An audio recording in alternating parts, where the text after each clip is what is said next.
Olá, eu sou a Natália Campos, sou chefe de cozinha, fotógrafa, criadora de conteúdos e estou aqui para aprender a fazer churrasco. Sim, apesar de ser chefe de cozinha, eu nunca me interessei muito pela área, mas a Cia Carne me lançou esse desafio e eu decidi não só aceitar, como documentá-lo em uma série de 6 episódios.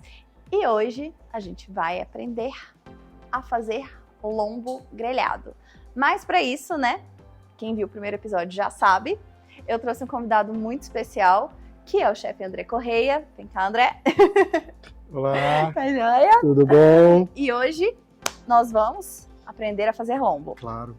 Mas antes da gente começar, não se esqueçam de se inscrever no canal, já ativa a notificação, tá? Para vocês não perderem nada, porque essa série tá ótima. Vamos cozinhar? Vamos lá. Vamos lá. Então vamos até o lombo. André, eu trouxe pra gente hoje essa peça aqui, que é do lombo suíno temperado da Cia Carne, para já facilitar, né? Não precisa deixar marinando, não precisa se preocupar com nada. Eles já deixam o tempero no ponto certo pra gente, né? Perfeito. E, assim, o lombo, ele é extremamente amado, principalmente aqui em Minas, mas eu sei que muita gente tem dificuldade para fazer o lombo, né? Isso é verdade. Ela é uma peça que é extremamente magra. Tá? Eu vou abrir para vocês verem. Ela é uma peça extremamente magra, não é, André? Isso. E tem alguns pequenos detalhes na hora de preparar. Olha, aqui na Cia Carne, eles ainda deixam uma capinha bem pequena de gordura, que ajuda a proteger, né, a suculência da carne. Mesmo assim, ela ainda é complicada de assar sem ressecar demais. Isso. Então conta pra gente o que você faz. Eu vou até lavar a mão enquanto você vai falando. Fique à vontade. Os pequenos detalhes para fazer um bom lombo, principalmente na churrasqueira, é isso que a Natália falou. É uma peça que tem uma quantidade de gordura pequena, né, e que você vai ver que ela não tem gordura entremeada. Então isso contribui para que, se a gente não souber preparar, essa carne vai ficar realmente muito ressecada. Então, um detalhe para que a gente faça isso aqui e ela fique suculenta é trabalhar com um corte um pouco mais alto. Sim, tá? Isso é verdade. Duas versões. Eu posso selar a peça inteira, tá? Que eu estou mantendo a suculência dessa carne interna, e depois eu vou fatiar, ou eu posso fatiar, lembrando que para fatiar essa carne e levar ela fatiada para a grelha, ela precisa ser uma carne mais grossa. Sim. Tá? No mínimo 2 dedos de espessura. Eu queria, André, te pedir para mostrar para o pessoal exatamente como que você faz o corte, porque isso é uma dúvida que vira e mexe chega pra gente, sabe? Sim. Tipo, corta contra a fibra, a favor da fibra, o que é fibra da carne? Eu só quero saber como que eu fatio. Então vamos aproveitar esse momento e explicar isso pro pessoal? Vamos lá. Todas as carnes a gente tem que ter uma posição de fibra para corte, né? Mas a carne suína já é uma consistência, uma maciez tão grande que não vai atrapalhar na carne. Sim. Tá? Qualquer corte que você fizer aqui, como é uma carne de excelência, uma carne com um processo muito bem feito, ela vai ficar macia de qualquer forma. Tá? Mas eu vou mostrar para vocês, aqui seria a posição da direção da fibra. Sim, exatamente. Né? Tá? Longitudinal. Então, aqui eu faria esse corte contra a fibra. Ó, você vê que a faca não tem nem dificuldade de cortar a peça, de tão macia que é. O risco maior vai ser o domínio da brasa na cocção dessa carne. Como eu conheço, assim, suinocultores há muito tempo, eu lembro de todo aquele preconceito, assim, contra a carne suína, a carne de porco, que é uma carne que é muito gorda e faz mal para a saúde e tudo mais. E você parar e você ver uma peça assim, olha, tão magra que nem essa, é muito legal para ver e quebrar esse paradigma. Porque, na verdade, a carne suína ela é uma carne relativamente... Claro, com exceções, né? Claro. Mas ela é uma carne que relativamente tem muitos cortes magros, como o lombo, por exemplo, porque a camada de gordura da carne de porco, ela fica quase toda do lado de fora. Então, se você não quer, é só tirar. Ao contrário de outras em que ela fica marmorizada aqui no meio. Nada contra, né, André? Sim, fica bem gostosa, né? Mas ela fica uma carne mais gorda, ao contrário dessa. Isso. Então, vamos levar, né, pra brasa e começar a assar. Vamos lá, esse é o melhor momento. Então aqui para começar, que eu preciso saber a intensidade do calor aqui necessário para mim colocar minha carne. Tá quente, Tá? gente, tá quente. Você sentiu que tá quente, mas ainda não tá necessário, viu? Gente, que não é isso? o suficiente. Para isso, vamos fazer o seguinte. puxar um pouquinho de brasa para cá, porque Aham. a gente precisa selar essa carne e Sim. depois distribuir essa carne em uma região que tem uma quantidade de calor um pouco menor, tá? Sim. Então esse aqui já é o barulhinho que começa a aguçar a vontade de comer. Verdade. Tá vendo que não é tão diferente assim do nosso fogão, sabe? Eu faço isso na frigideira. Agora a gente vai selar essa carne Sim. de todos os lados e depois distribuir em uma região que tem uma intensidade de calor um pouco menor. Sim. Aqui você nota que é suportável você colocar a mão e você conta até 10 sem nenhum problema. Isso é verdade. Tá? Aqui é bem mais tranquilo de colocar a mão. Ali Isso. não dá, não. Por isso que a parrilha é legal, né, André? Porque ela permite que você faça com mais facilidade esse controle, né? Com certeza. Do carvão. Mas isso é possível de fazer na churrasqueira normal também, não é? Com certeza, é super possível. Lembrando o seguinte, eu preciso de um corte um pouco mais alto e eu preciso de calor suficiente para selar, mas não todo o tempo esse calor intenso. Entendi. Tá? Eu preciso de que selou essa carne aqui, depois eu vou levar para uma região mais fria e deixar essa carne cozinhar lentamente, Sim. tá? Porque assim ela vai manter a suculência e não vai criar ressecamento excessivo para a carne. E eu lembro, eu tenho essa memória assim muito vívida de quando eu era criança, do meu pai, do meu avô, deles passando uma mistura de manteiga, sabe, na carne. Isso é necessário ou isso é se você quiser? Olha, eu te confesso que eu gosto muito. Eu também gosto. Gosto muito, principalmente em proteínas que têm uma intensidade de gordura pequena.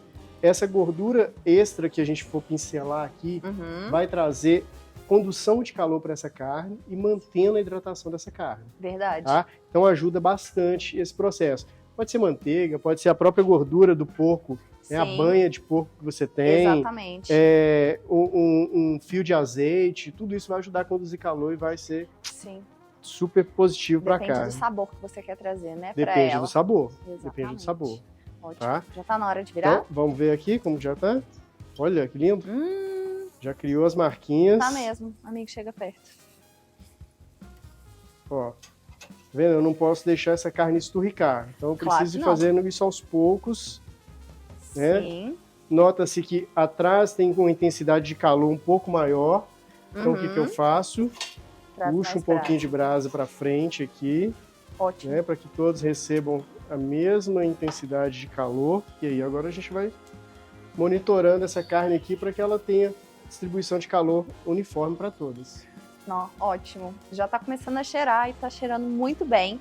Enquanto o André vai terminando de selar, né, e depois passando ela pra cá, eu vou fazer um acompanhamento pra gente comer junto com o lombo, que é uma clássica farofa de ovos. E pra isso, eu vou usar o fogão, porque eu ainda não tô corajosa o suficiente pra cozinhar aqui. Então vamos lá. Maravilha! Para fazer uma farofa de ovos, eu vou dar um meu toque. Eu já vi isso em algumas, mas eu acho que nem todo mundo faz isso. Eu vou começar colocando manteiga, porque farofa tem que ter manteiga. E nessa manteiga aqui, eu vou tostar essas fatias de cebola roxa. Elas vão dar uma crocância a mais para a nossa farofa. Agora que a cebola já tá bem tostadinha, eu coloquei algumas lascas de alho aqui para ela dourar também. E assim que eles estiverem dourados, o que já está acontecendo, eu vou pegar esse bowl aqui e vou tirar eles da panela para eles não queimarem, que eu vou começar a preparar os ovos. Sempre quebro o ovo em um outro bowl que não é a vasilha onde você vai colocar, porque senão cai pedaço de casca, e assim é mais fácil de tirar. E também, se tiver um ovo estragado aqui no meio, não compromete o restante. Nath, então aqui, como eu disse, eu precisava de um calor bem intenso para selar essa carne. Sim. Olha, já selou. Tá bem bonita. Olha do outro lado, tá? E o que eu vou fazer agora? Eu vou diminuir a intensidade de calor aqui na minha carne. Sabe fogão que você aumenta e abaixa o fogo? A mesma coisa aqui. Eu arrasto quando eu preciso de mais brasa, eu retiro quando eu preciso de uma intensidade de calor um pouco menor. Então agora a gente vai deixar ela aqui lentamente chegando no ponto dessa carne. Ótimo. E eu vou dar continuidade para a farofa enquanto você faz isso. Eu bati os ovos, particularmente eu prefiro fazer isso, você não precisa se você não gosta. Eu vou, inclusive, diminuir um pouco o fogo aqui. Já vou deixar a espátula aqui no meio, para agilizar a minha vida. Vou acrescentar os ovos e mexer bem. Fazer essa parte do ovo mexido é meio que opcional, sabe? Mas, cá entre nós, eu não gosto muito do ovo todo separado, com parte clara, parte escura. E ele faz super rápido. Olha, eu vou voltar com a nossa cebola que tá queimadinha aqui. Queimada não, ela tá tostada no limite. E alho, vou colocar mais manteiga e já vou entrar com a farinha de milho. E agora a gente vai acrescentando manteiga até que toda a farinha fique úmida. Nesse momento a gente vai também temperar sal, pimenta do reino e vou tentar deixar que essa farinha de milho dê uma tostada. Ela tem que dar aquela tostadinha. Esse é o segredo da farofa. Eu já vou desligar o fogo. Tá pronta, tá perfeita. Para finalizar, cheiro verde. Vou colocar um pouquinho aqui. Na verdade, um tantão, né? E vou tirar da panela para não murchar as folhas. E aguardar a hora de servir com lombo. André, então a carne tá pronta? Ficou linda, hein? Ficou muito bonita. E agora, gente, é a parte mais importante, isso eu sempre falo com vocês, tá? A carne tem que descansar, né, André? Isso é muito importante porque vai reagrupar os líquidos dessa carne no centro dela, né, evitando que ela fique ressecada por essa perda de líquido. Exatamente. Então, enquanto ela descansa ali, eu acho que eu vou tirar uma foto pro Instagram da Cia Carne, né, André? O que você acha? Você me ajuda? Vamos lá. Vamos lá.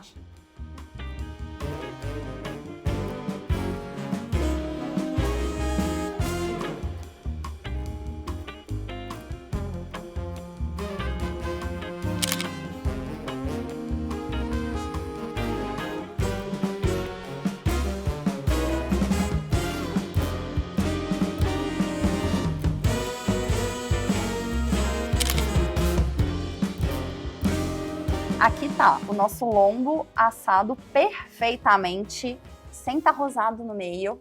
Particularmente eu até gostaria que tivesse, mas eu sei que vocês têm dificuldade em comer a carne suína rosada. Então a gente deixou ele suculento, porém bem passado, com farofa de ovos, que tá super cheirosa, tá uma delícia.